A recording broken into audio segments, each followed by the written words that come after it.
See the full list of all famous actors who died in January 2024.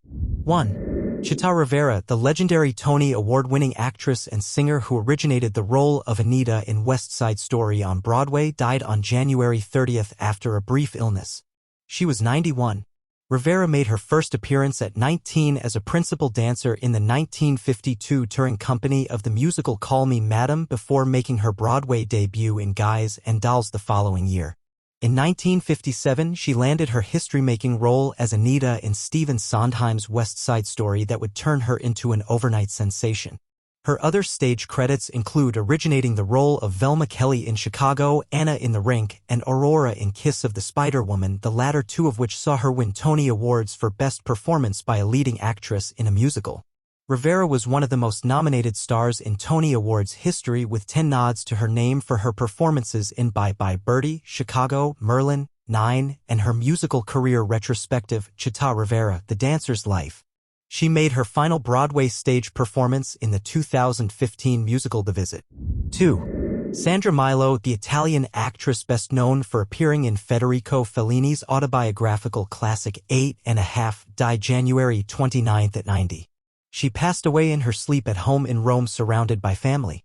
Born Elena Salvatrice Greco, Milo collaborated with numerous renowned filmmakers, including Roberto Rossellini, Jean Renoir, and Gabriele Salvatore.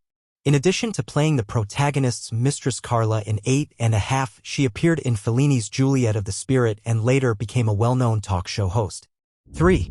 Melanie, the folk pop singer and songwriter known for such hits as Brand New Key and Lay Down Candles in the Rain, died January 23rd at 76.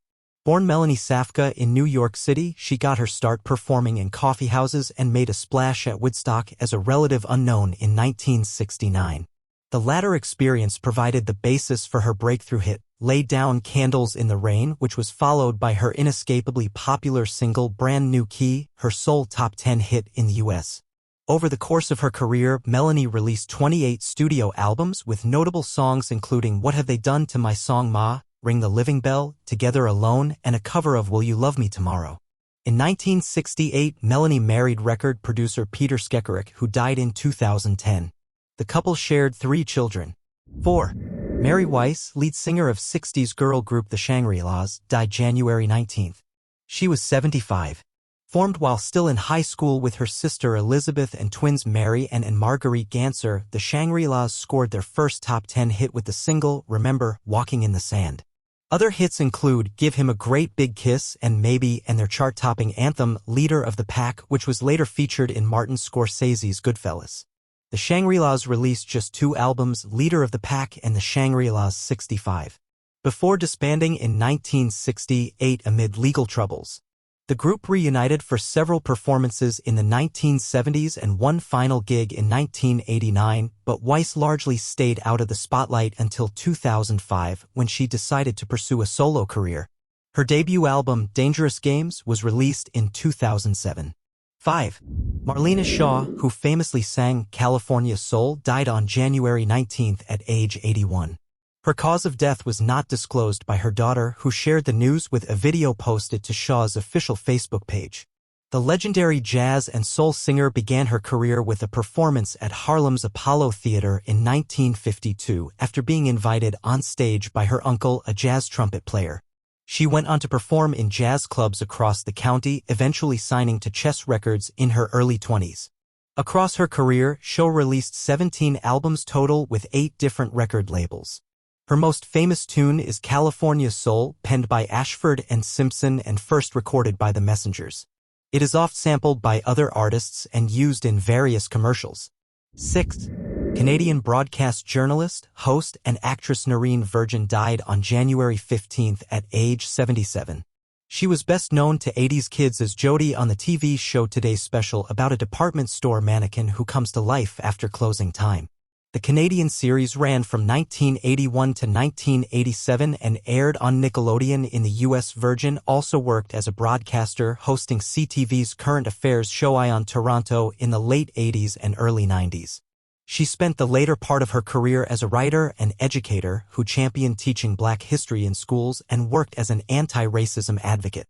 7. Joyce Randolph, the last surviving member of the Honeymooners cast, died January 13th of natural causes. She was at 99. The actress is best remembered for playing housewife Trixie Norton across 39 episodes of the classic TV sitcom. She starred alongside Audrey Meadows, Art Carney, and series creator Jackie Gleason. The show was canceled after its original run but gained acclaim in syndication. Though Elaine Stritch originated Trixie when The Honeymooners was first a series of sketches on the variety show Cavalcade of Stars, Randolph later became synonymous with the character after Gleason spotted Randolph doing a commercial for Clorox in 1951 and flagged her for the part. 8. Lin Marta, an actress known for her guest-starring roles in TV and bit parts in films like Footloose and Three Men and a Little Lady, died January 11th after a battle with cancer. She was 78. Marta made her professional acting debut in 1966 on an episode of Gidget before becoming a featured player on the ABC anthology series Love, American Style in 1969. Marta appeared in the 1972 Western Joe Kidd starring Clint Eastwood and Robert Duvall, which was probably her most high-profile film role until 1984's Footloose. The actress was also a regular on television, guest-starring on the likes of Kojak, Charlie's Angels, and Designing Women. Marta also appeared in 24 episodes of Days of Our Lives from 1983 to 2003. 9. Blenis Johns, who played dedicated suffragette Mother Winifred Banks in the original Mary Poppins, died on January 4th at age 100. The British actress was recruited by Walt Disney himself for the beloved 1964 musical starring Julie Andrews and Dick Van Dyke, in which Johns' character begins the film with a rousing performance of Sister Suffragette. Johns earned a Best Supporting Actress Oscar nomination for The Sundowners and won a Tony Award for the original Broadway production of Stephen Sondheim's A Little Night Music, in which she sang Send in the Clowns.